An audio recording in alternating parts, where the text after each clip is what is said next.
Agriculteurs et néo-ruraux, la cohabitation est-elle encore possible? Effectivement, il y a de plus en plus de citadins qui décident d'habiter, de s'installer à la campagne, mais à la campagne, il y a des agriculteurs qui y vivent et qui y travaillent. Alors, comment améliorer les relations entre ces deux populations?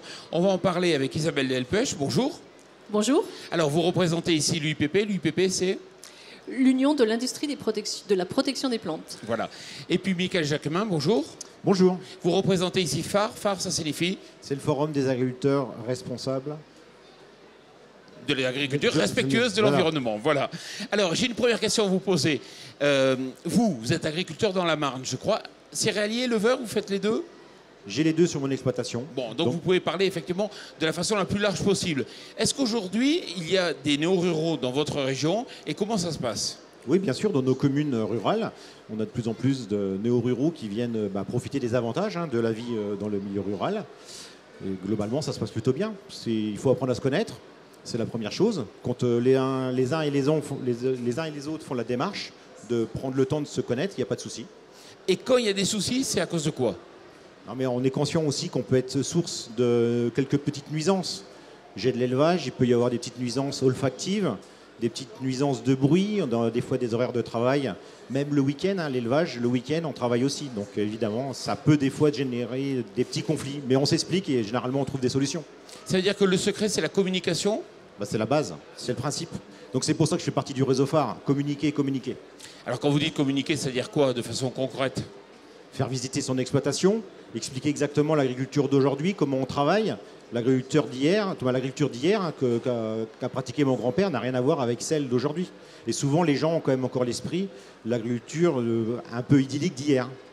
Alors Isabelle Delpech, effectivement, des fois, il peut y avoir des pierres d'achoppement entre les populations donc néo-rurales et les agriculteurs. Parfois, c'est le pulvérisateur qui est sorti dans les champs et les néo-ruraux ne comprennent pas vraiment. Oui, alors vous voulez parler des produits phytosanitaires, les produits de protection des cultures contre les ravageurs, les maladies, les mauvaises herbes. Alors effectivement, je pense que la première chose qu'il faut rappeler peut-être, c'est que les agriculteurs sont des professionnels, vous l'avez dit en introduction, vous travaillez à la campagne, et c'est votre boulot. Les cultures ont besoin d'être protégées, vous êtes des professionnels, et les produits que vous utilisez sont des produits pour des professionnels. Il faut rappeler que ce sont des produits qui ont été étudiés longuement avant d'être mis sur le marché avec une autorisation de mise en marché. Il n'y en a pas tant que ça autour de nous. Ce n'est pas le cas de tous les produits de la vie courante, mais les produits de protection des cultures sont des produits qui ont été évalués, qui sont autorisés à la vente et qui sont sécurisés. Alors, nous, industriels de la protection des plantes, on comprend effectivement les petites nuisances que vous avez pu évoquer dans le cadre des produits phytosanitaires et on intervient pour améliorer les choses, pour essayer de pacifier tout cela sur deux grands axes, je dirais. L'axe de l'innovation, c'est-à-dire que nos produits, on essaie de les faire de plus en plus sécurisés, pour que vous ayez des quantités de moins en moins importantes à manipuler, des produits moins odorants en allant vers des granulés qui contiennent moins de solvants ou moins d'odeur. J'en profite peut-être pour faire un petit aparté et dire que l'odeur, ça n'est pas un facteur inquiétant toxicologique, c'est juste de l'inconfort, c'est effectivement désagréable, mais ce n'est pas relié à un problème de santé ou de sécurité. Et puis le deuxième levier que nous avons et que nous mettons en jeu, c'est celui des pratiques. Utiliser les produits le mieux possible pour gérer le plus possible les impacts indésirables, les impacts sur l'environnement ou les impacts sur la personne, sur les agriculteurs. Alors, et puis il y a la formation aussi. La formation, c'est important. Vous êtes formé, vous, aujourd'hui, à l'utilisation des produits. Évidemment. Donc il y a la formation initiale. De plus en plus de jeunes agriculteurs aujourd'hui sont de plus en plus qualifiés, des diplômes au-delà du bac professionnel, souvent des BTS. Et tout au long de la vie professionnelle, il y a des formations. Donc là, aujourd'hui, on parle du Certifito. C'est une formation de 2 jours où on refait le point sur tous les aspects qui concernent l'utilisation de ces produits phytopharmaceutiques. Alors le Certifito, justement, c'est un volet important. Il y a eu déjà de nombreuses années de formation. Où en est-on aujourd'hui ? Je crois qu'aujourd'hui, il y a plus de 300 000 agriculteurs qui ont participé et donc obtenu leur certificato. D'ici un an, fin de cette première sensibilisation, il y aura plus de 400 000 agriculteurs qui auront leur certificato. Le certificato, je crois que pour avoir rencontré ou discuté avec des agriculteurs, c'était peut-être pas complètement avec enthousiasme que tous y sont allés, mais tous en sont sortis en se disant oui, c'est vrai, c'était utile. Ça permet une prise de conscience, puis ça permet des échanges.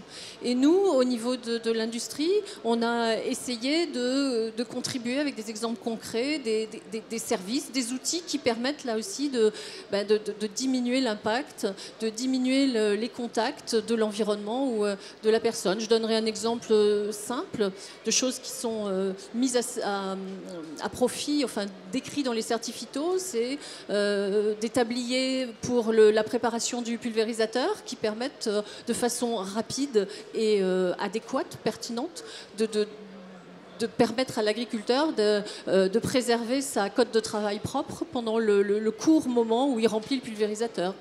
Michaël Jacquemin, dernière question. Alors, c'est vrai qu'il faut expliquer, c'est vrai qu'il faut aller à la rencontre. Est-ce qu'on arrive toujours à expliquer, par exemple, que contrairement à l'idée qui est souvent donnée, les produits qui sont utilisés, s'ils sont utilisés, c'est parce qu'ils sont utiles, parce qu'ils coûtent cher, c'est des produits qu'il faut mettre pour protéger les cultures? Ça, oui, c'est indispensable de l'expliquer. Alors c'est vrai que nos voisins, parce qu'en fait, nous, dans nos petits villages ruraux, les agriculteurs, on habite souvent sur notre lieu de travail. Donc on ne se rend pas toujours compte, en fait, de la limite entre la vie professionnelle et la vie privée. Et on a tendance à utiliser aujourd'hui nos produits phytosanitaires de la manière la plus raisonnée possible. On essaie de réduire les doses.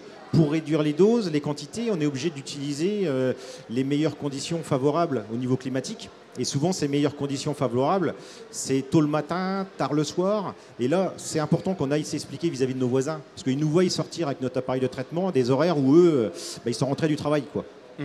Isabelle Delpech, Michaël Jacquemin, je vous remercie. Et on se retrouve dans quelques instants pour une nouvelle émission.